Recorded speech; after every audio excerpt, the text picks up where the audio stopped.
What's up and welcome to another live duel replay. Today on the top we have MERMAIL and on the bottom we have ADAMANCIPATOR, the new deck. So before we get into it, I hope everyone's doing well with the current climate that we have with the coronavirus going on. I hope everyone's staying safe, self-isolating, doing well. And with that out of the way, let's get into it. So we'll see here. Brock will meet Scissors, and this is Kian actually from the team playing MERMAIL, and it's myself playing ADAMANCIPATOR. So we'll see here. Kian's going first. He's going to open with Memory of Greed. I have no interruptions. So he's just going to go ahead and do full combos. So it's pretty interesting what this deck can do with all of the new support that it has. Like, it was always pretty good.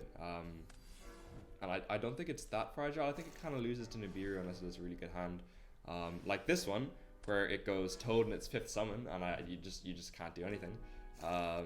But it goes hand loop for 3 or something, and then it sets up negates as well. It's a pretty crazy deck. So we'll just see. He's hand looping me here now. So he's gonna hit Gigantes and a Fossil Dino, which isn't really that good. This card's a 1-of, so you kind of want to. You don't really want to have it in your hand. It's not the kind of thing you normally summon. And you wouldn't really be able to set it here either, because if you set it and he attacks it, he's just gonna negate it with the Toad. So I'm going to see him go through here, summon out the Fishborg Launcher with Needle Fiber, not to be confused with Fishborg Blaster. And then Trishula to loop another card, so he's going to hit the Adamancipator Signs and the Fossil Dino Paleo from my graveyard. Which is really nice, actually, hitting the Adamancipator Signs, because that stops me from recurring from graveyard. This is the next ender that he's got out of my hand. So Monster Reborn, like, could his hand be any more stacky? I'm gonna see him going through here. So his end board is so the cards that actually do things. So he's hand looped for 3. He's got a Toad. He's got Abyssgale of the Mizuchi, which negates a spell, and then Abyssgaios, which is skill drain essentially. So it negates all monsters I control with less attack than it, and it's 2800 attack. So that's pretty much anything that I could summon. So let's see. I don't think I can do anything yet. No, I'm just gonna scoop up to that board. It's pretty crazy, pretty good, and that you can make a Toad in your 5th summon is really powerful as well. So here I'll be going first, and we'll see what ADAMANCIPATOR can do here. So I am using the Onomat engine. I think it was Jesse Cotton was using it. I got the list from MCall and like modified it a little bit. So I'm using Onomatopera, discarding Gigas to add Giant and Gigas. And then not discarding Gigas. Oh, sorry, discarding the Go-Go Glove. I must have made a misclick there. So normal summoning Giant special Glove. Glove will special the Gigas from hand. Or maybe not. Yeah, summon Gigas from hand. What am I doing? And then summon Granite. This is really, really nice actually. So Granite detach the Go-Go Glove. Adding Block Dragon. And he doesn't seem to have any interruptions here, which is really nice. And Ash on the Granite can kind of slow down your combo a fair bit, because Block's usually a 1-of. I think it probably should be played at 2 because DD Crow can fuck you over a little bit, but so the Go-Go Glove summons itself back if I control a Go-Go monster. So it's so many free bodies. And I'm going to link into IP, summon Block Dragon, banish it from grave, and oh, okay, there is the Nibiru. Was that the... What was the 5th summon? So 1, 2, 3. Yeah, he might have been able to Nibiru on the Granite. I'm not sure. Yeah, Nibiruing once the Black Dragon's in the field isn't that painful, because I still got the searches. So I guess I just kind of got lucky there with the hand that I had. So I'm searching 2 Adamancipators and a Gigantes. Because the token's a rock, I can summon Researcher, which is pretty nice. Researcher's gonna hit, probably gonna take the Doki Doki here. Yeah, I'm not really gonna take the Fossil Dino, that will just completely end my combo. So I'll take the Doki Doki, and then I'll special the Seeker, and this dude Researcher. I always forget their names. Into Halifibrax. What's its name now? Something like that. Something like O-Line. O-Line's really, really good actually. So I'm gonna hit absolutely. Oh, okay, I'm gonna hit Go-Go Glove, which is pretty nice. And then when I special summon a Go-Go, I can summon Gigas from grave. So much recursion. This engine is crazy. It just gives you so much. So I'm gonna synchro into Raptide and hit. Okay, Raptide's nice because you can actually take tuners with it. You can't with the little ones. So I'm gonna take the level 4 tuner. And then synchro into Savage, equipping IP, summoning a token with O-line, Halifibrex and token into Unicorn. I think I had to go through this a kind of like a pretty awkward way. Oh yeah, right, because you can't use a token to make a Palooza. So I had to link into the Unicorn first, and then use those two for Appaloosa. So it's a 2 material Appaloosa, which probably is still enough to win the game. So I'm going to synchro here into Dragrat, because I'm kind of scared of like the only thing that I'm really scared of here is negates from is evenly matched and stuff like that, because I don't really think he can play through this board. So I'm going to go into Block Dragon, and then discard level 4 rock with Doki Doki to summon Fossil Lina, and I think that's the full board. So if it was just these two, he might have been able to play through it, but with the addition of the Fossil Lina, he has to out that through 2 negates, and I don't think that's really possible. Oh right, so the Fossil Lina has to summon in attack mode with Doki Doki. So he's going to attack into the Savage Dragon, which I probably should have left in defense. I'm not really afraid of Lightning Storm. I should have left in attack. And then he's just going to scoop it up. And we'll see what happens here. So Kian's choosing to go first.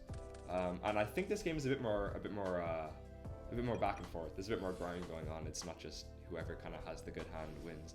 But he does open with Deep Sea Diva, which is pretty nuts. Sending Dragoons, add Dragoons, and add Megalo, and then summoning Megalo. And we'll see if he can actually get a pretty good board out here. I'm pretty sure what he sets up here, I do manage to play through. So I don't think the board is like, I don't think it's full combo like last time. But we'll just see here. So he's sniping 2 cards out of my hand. So he's gonna hit the Doki Doki, which is pretty nice. Really good normal summon. Really powerful normal summon. And it helps you play through Ash as well. Like if the Doki Doki gets Ash and you have like a Dragorite or a Gigantes, not Dragorite, if you have the level 2 that summons if you control a rock, or Gigantes, you can usually pull some stuff. And then Trishula looping another card. This is really good. And then banishing the Doki Doki from grave. And he hits the Onomatopoeia, which is quite nice. So let's see if my 3 cards can play through hand loop for 3. He hasn't really set up any negates at all, so his hand wasn't that optimal, but he did still hand loop for 3. So I'm just going to set 1 and pass. I think that's all I can do. And the good thing about this deck is there's a lot of like really big defense monsters. So we'll see. It might be able to stall me a little bit depending on what he attacks with. So he summons back Launcher, but he can't actually in this case because he has a Fire Engrave. He has the Jet Synchron Engrave. So he has to discard the Abyss Scale to summon back Jet Synchron before he can summon back the Tuner. So he summons back Launcher, and then link 2 into Abyssalacia. This card's really good. So when it's destroyed by opponent's attack or card effect, you can send a water from deck to grave and target a water in your graveyard and special summon it. So it helps you kind of rebuild your board if you get interrupted or if it gets broken. But Keen was saying that it can usually just be outed in other ways. So he's going to attack my face down. And it's a Fossil Dyna. We love to see it. So that's his entire board just fucking dead, which is quite nice. So he sends the Ronin Totem because all 4 of his Dragoons are in grave. I set the Fossil Dyna because the only card that could have won him the game there was if he set up a negate. So if he had like like 2 level 7s to make the, he couldn't even make the Scodrain. He would have had to make Swap Frog and send Ronin Totem and make Toad, and that was the only way that he could out it. Like 3 of his Dragoons were in graveyard. I knew he had a Neptibus in hand, so he really couldn't do that much. So he's summoning back the Needle Fiber with the link and attacking for 15 and passing. And then standby phase. Standby phase Sanctum. We love to see it. So that's me stunned out as well. Yeah, we love when combo decks play stun. So he's gonna attack my face down, and what do you know? It's got 2200 defense, so he can't do anything. He's just gonna pass it over. Normal summon Doki Doki, and from here this should be pretty much secured. No, Call by the Grave. Wow, I did not see that coming. I completely forgot he did that. So I discard my Seeker to summon Seeker, and he just call by the Graves it. Yeah, people forget that card does that. So I guess I'm just gonna go into Herald and make a Gallant Granite, and then go into Block Dragon. Okay, that's pretty nice. Yeah, this deck can just extend like crazy. So summon block, link into IP, search researcher, Gigantes, and another researcher. Oh, maybe not another researcher. Right, take a seeker. And then I'll special Gigantes, special researcher, researcher. Let's see if I get lucky here. Right, so I hit the level 4 guy that draws a card. That's pretty nice. I'll summon it out. I'll draw one. And we'll see what happens here. Into the level 6. This deck just extends like crazy. It's so nuts. You can also summon Nibiru off of this, which is pretty funny. You'd never do it, but like you can. So go effect summon Gigas. I'm pretty sure. Yeah. Okay. So I'm gonna link 4 for an Appaloosa, just to make sure that whatever he does, he can't play through my board.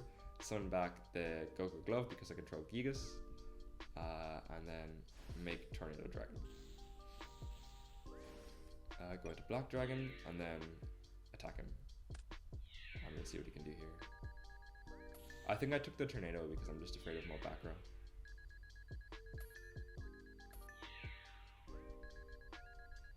And I have the Appaloosa for monster negates, so I'm not really too worried. He's gonna summon out the. Oh, what's he doing here?